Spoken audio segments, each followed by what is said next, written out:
ज्या गोष्टीसाठी मी एवढी मेहनत घेतली आणि माझ्याच हलगर्जीपणामुळे त्याचं नव्हतं झालं. हाय मित्रांनो, तुम्हा सर्वांचं माझ्या यूट्यूब चॅनलमध्ये स्वागत आहे. कशा आहात तुम्ही सर्व? एकदम मजेतच असाल.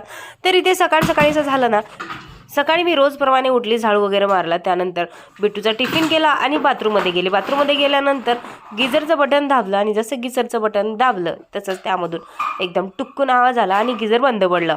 आणि अर्धा तास राहिले होते. त्या अर्ध्या तासामध्ये गॅसवर गरम पाणी करून तिची अंघोळ ब्रश करून एवढ्या वेळात तर ते झालंच नसतं. मग काय मी डोक्यावर हातच दिला. आता कसं करू काही समजत नव्हतं. त्यामुळे माझं सकाळीच डोकं खराब झालं. मग मी तिची अंघोळ केली नाही, फक्त ब्रश आणि हातपाय धुवून तिला स्कूलमध्ये पाठवून दिलं. त्यानंतर घरातली कामं आवरायला सुरुवात केली. रोज बिट्टू अशा प्रकारे हॉलमध्ये असा पसारा करून ठेवते, ज्यामध्ये तिच्या काही कामाची खेळणी आहेत आणि जे बिना कामाची कागद वगैरे असतात छोटे छोटे, ते सुद्धा ती गोळा करून ठेवते. आणि मी म्हटलं ना मी फेकून देते, तर म्हणते नको मम्मी मी खेळते त्याच्याशी.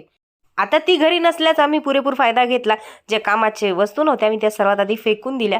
इथे बिट्टूचे पप्पा नाश्ता वगैरे करून निघाले ड्युटीसाठी. त्यांना बाय बाय करून मी आले किचनमध्ये परत, कारण आता आमचा स्वयंपाक करायचा होता, म्हणजे दुपारचा. रोज एकच टेन्शन असतं की भाजीला काय करावं. तर मी बाकीचं घरातलं आवरण्याआधी इथे जे सोयाबीनच्या वड्या त्या विजत घातल्या होत्या. मस्त मसाला काढून सोयाबीनच्या वड्या बनवून घेतल्या.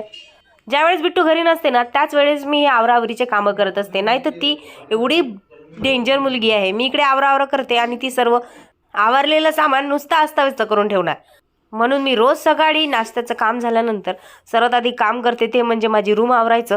तर इथे तुम्ही बघू शकताय मी इथे तिचे कपडे ठेवत असते या बॉक्समध्ये. इथे तिने देखील अस्तव्यस्त करून ठेवलेलं आहे कपड्यांचं. गिझर खराब झालं होतं म्हणून मी ना सकाळी अंघोळ करून घेतली आणि केस धुवायचं राहूनच दिलं होतं, कारण की मला केस धुवायला भरपूर पाणी लागतं. आणि इथे आता गॅसवर मी 2-3 वेळ पाणी गरम करून माझे केस व्यवस्थित धुवून घेतले आणि माझा स्किन केअर करून घेते. घरी आल्याबरोबर मी जे व्यवस्थित केलेलं सामान होतं ना, त्या अशा पद्धतीने बिट्टूने हॉलमध्ये फेकून दिलंय. आता बघा एवढी कोण बॉटल भरली? तुला उचलते तर का ग ती भरली म्हणतेस? हो उचलतोय तुम्हाला. तुझं जेवढं वजन नाही तेवढं त्या बॉटलचं वजन आहे. मग दुपारी बिट्टूचे पप्पा जेवायला आले आणि तेवढ्यात माझ्या सासऱ्यांचा फोन आला. त्याचा तर आमचं खूप दिवसापासून प्लॅन सुरू होतं की आपण गाडी वगैरे घेऊया, कारण की बिट्टूला जेव्हा मी घ्यायला जाते ना त्यावेळेस मला एक तर मिनूसाठी थांबावं लागतं आणि ज्यावेळेस मिनू घरी नसतं त्यावेळेस पैदलच जावं लागतं. आणि आता उन्हाळ्याचे दिवस आणि समोर आमचा बर्थडे होता, म्हणून मग विचार सुरू आहे घ्यायचा. तर तिकडनं आमचे सासरे आले आणि इकडनं आम्ही दोघे गेलो. मी होती त्या अवस्थेतच आली चेहऱ्याला बांधून. आणि इथे आम्ही ही कॉपर कलरची ज्युपिटर गाडी बघितली आणि तिथे आम्ही बुक केली. मला वाटलं नव्हतं की माझे सासरे खरंच ते घेऊन देणार. मग बिट्टूचे पप्पा थोडा वेळ थांबून ते निघून गेले आणि मग मी सासऱ्यांसोबत कारमध्ये घरी आली. येताना त्यांनी थोडेसे फ्रूटसुद्धा घेतले. इथे मी माझ्या चेहऱ्यावर किती पिंपल्स आले ते बघते. त्या बिचाऱ्यांनी माझा चेहरा तर सोडलाच नाही, सोबत आता माझ्या ॲब्रोमध्ये देखील येऊन बसलेत. घरी पोहोचल्यानंतर सर्वात आधी मी ठेवला चहा. आर्यन इथे जेवण करतोय. इथे ट्युशनसाठी जायचं होतं. इथे फुग्गाबाई आमच्या का फुगल्या, तिथे तिला मिळाला एक फटका, कारण की खूप मस्ती करत होती, ऐकायला तयारच नव्हती होत.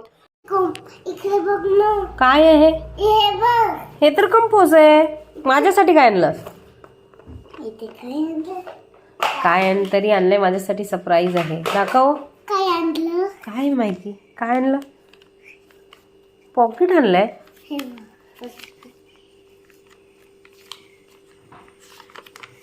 हे बघ. अरे वा, तुझ्यासाठी नवीन गिफ्ट आणलं मी. थँक्यू. हे तुझं आहे, तू टीचरला देशील हे. ओके ओके टीचर तुला गुड टच देणार इथे. ओके. गुड टच नाही, हॅपी न्यू इयर देणार टीचर तुला. ओके.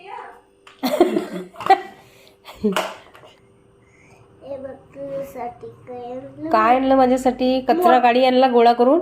नाही, मग? तुझ्यासाठी टिकली आणली मोठी. मोठी टिकली आणलीस? हो, ग्रीन कलरची. हे बघ ग्रीन कलरची मोठी. बघू अशी ला. कशी काय आणलं? काय पडली ग ती. त्याला देशील गावाला. हो. टीचर खूप खूप खुश होणार तुला. तुला हॅपी न्यू इयर देणार. हॅपी न्यू इयर देणार मला टीचर. हॅपी न्यू इयर का त्याला देतील का? हॅपी न्यू इयर झालंय ना. टीचर तुला हॅपी न्यू इयर स्टार देणार. हो, हॅपी न्यू इयर स्टार देणार. हो. अरे, ट्युशनमध्ये मुलांनी त्यांचं होमवर्क कंप्लीट करावं म्हणून टीचर त्यांना मस्त वेगवेगळे स्टिकर देतात त्यांच्या हातावर लावून. इथे बिट्टू मला तेच सांगते. काल मी एवढा शूट केला होता. हा आहे दुसऱ्या दिवसचा शूट. सकाळी उठल्याबरोबर सर्व कामं आवरली. त्यानंतर माझे 2 व्हिडिओ होते ते बनवून घेतले आणि त्यात एक माझं पार्सल देखील आलं होतं हे ड्रेसचं. तर ड्रेस माझ्या साईजचा आला की नाही ते सुद्धा मी चेक करून घेतलं. व्यवस्थित साईज वगैरे आली. त्यानंतर जसे पार्सल ओपन केले तशाच पद्धतीने घड्या वगैरे करून ठेवले. कारण आता मी 2 टॉपचेच व्हिडिओ बनवले आणि हा ड्रेसचा जो व्हिडिओ आहे तो मला उद्या परवा बनवायचा होता. आई बघ कुठे गेली बघा ती. बिस्किट खायला गेली घरात नाहीये. घरात नाहीये ती काय तिथे आहे दरवाजाच्या मागे. इथे बिट्टू आजीबाई सोबत गप्पा करत मी तिला जेवण देखील भरवत आहे दुपारचं. आणि दिवसभर नॉनस्टॉप आमची मस्ती सुरू होते. आता तिची दादी ना अंगणामध्ये गहू घेऊन नीट करत होती. इनी ते गहू घेतले आणि खेळायला आणलेत. हे सोपं आहे तुझं. मला उठून टाकलं तिने विजयरीने. बाळ इथे झोपाव. जे बाळ इथे झोपलेत. जेवण झाल्यानंतर रोज मी बिट्टूची तयारी करते. आजही तसंच करत होती. पण त्या तयारीच्या दरम्यान माझा पाय माझ्याच या पॅन्टच्या ह्याच्यामध्ये अडकला आणि माझं मोठं नख तुटलं. तू लांब राह रे. तुटते ना ते बाई. त्रास होतो ना त्याच्यामध्ये. किती दुखलं माझं. अरे आता बसला. इतनी दिन की मेहनत मेरी वेस्ट हो गई. बस आता बसला. नाही बसलं मग मला त्रास होतोय. इथे पायावर पेंचिसला मग तुला ठीक होते. मग बापरे पायावर पेंचीस लावून मग ठीक होते. हो. तिला जेव्हा मी ट्युशनला घेऊन गेली ना त्यावेळेस मला चालता सुद्धा येत नव्हतं. एवढा त्रास होत होता नख तुटल्यामुळे पायाचं. घरी आल्याबरोबर जाऊच्या रूममध्ये गेली. नेल कटर घेतलं. म्हटलं इथेच नेल्स कट करते. तर जाऊन मला हुडकावून लावलं लवकर जा रूमच्या बाहेर. कारण ती पण सकाळीच उठून ड्युटीला निघून गेली होती आणि आता घरी आली तर तिला पण थोडासा आराम पाहिजे. ओ माय गॉड हे बाबू. आई आई आई बहुतच बेकार. अरे दाओ.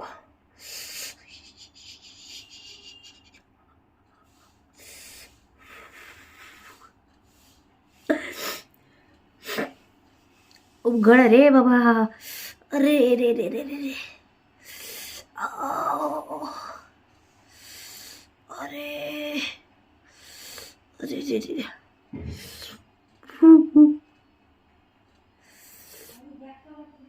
Oh my God. आता त्याला काढल्याशिवाय पर्याय नाहीये. त्याला काढलंही नाही तरी तो मला काढलं तरी त्रास देणार. नाही काढलं तरी तर त्रास देणार. दादा काढल्याशिवाय पर्याय नाहीये. 2-4 दिवसापूर्वी माझं जे राईट साईडचं नख आहे ते तुटलं होतं. म्हटलं 8 दिवसापासून सुरू होतं. आज मी हे कट करते नेल. आज तरी कट करते. पण तुम्हाला सांगू का नेल्स वाढल्यानंतर अजिबातच नेल्स कट करायची इच्छा होत नाही. मग ते एका पायाचं आपलं तुटलेलं का असे ना. तर माझं असंच चालू होतं. आज करते उद्या करते. आणि शेवटी आज तो दिवस आला आणि माझ्या पायात पाय अडकला. बिट्टूच्या मागे धावली तर आणि ते नेल्स तुटलं आणि मग एवढा त्रास झाला ना भरपूर वेळ. ते नेल्स तुटल्यानंतर अंगणामध्ये रडत बसली होती कारण खूप त्रास होत होता. कारण नेल्स वाढवण्यासाठी मी एवढी मेहनत घेतली आणि माझ्याच छोट्याशा चुकीमुळे होत्याचं नव्हतं झालं. एवढ्या खराब पद्धतीने ते निघालंय तुम्हाला सांगते. या मांसामध्ये ते अडकलंय आणि ते मांस घेतलं की मग मला होतं खूप त्रास. गेल्या वेळेस पण असंच निघालं यावाला या अंगठ्याचं. पण त्यावेळेस एवढा त्रास नाही झाला. बिट्टूच्या मागे लागली आणि माझ्या होत्याचं नव्हतं झालं रे बाबा.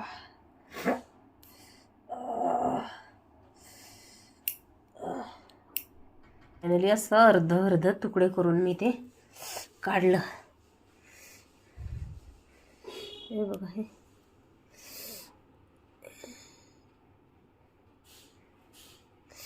इथे जखम झाली.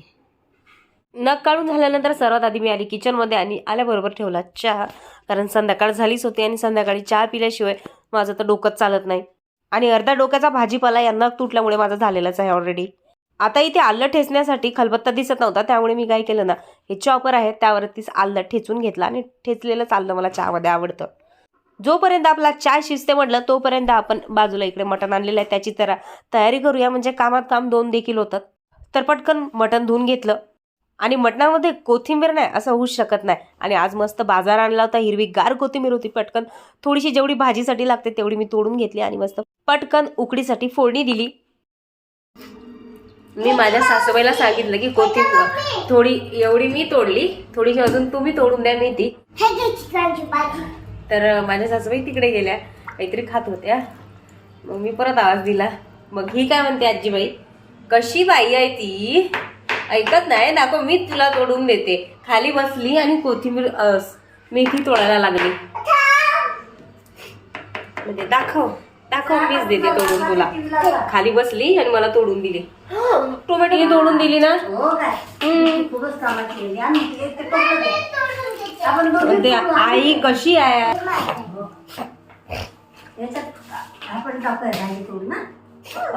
मटण इकडे मी शिजायला टाकलं तोपर्यंत माझ्या सासऱ्यांनी परत चिकन देखील आणलं. मग काय तयारीला लागली. आणि 2 भाज्या करायच्या म्हटल्या की मग 2 मसाले काढा, कारण आमच्या इथे खूप सारे चोचले असतात. कोणाला मटण आवडतं तर कोणाला चिकन, आणि कोणाला चिकन आवडतं तर कोणाला मटण नाही. त्यामुळे 2 भाज्या कंपल्सरी पाहिजेतच. झटपट इथे वेगवेगळे दोन्ही मसाले काढून दोन्ही भाज्या बनवून घेतल्या. आता तुम्ही म्हणाल किचनमध्ये तर तू एकटीच असते आणि अशी वेड्यासारखी का असते. तर मी किचनमध्ये एकटी जरी असली तरी माझ्या सासूबाई अधूनमधून येतात आणि आमच्या गोष्टी गप्पा चालू असतात, त्यामुळे मी हसत असते. तर असा होता माझा आजचा दिवस. ब्लॉग आवडला असेल तर लाईक करायला विसरू नका. भेटूया पुढच्या ब्लॉगमध्ये. तोपर्यंत टाटा बाय बाय.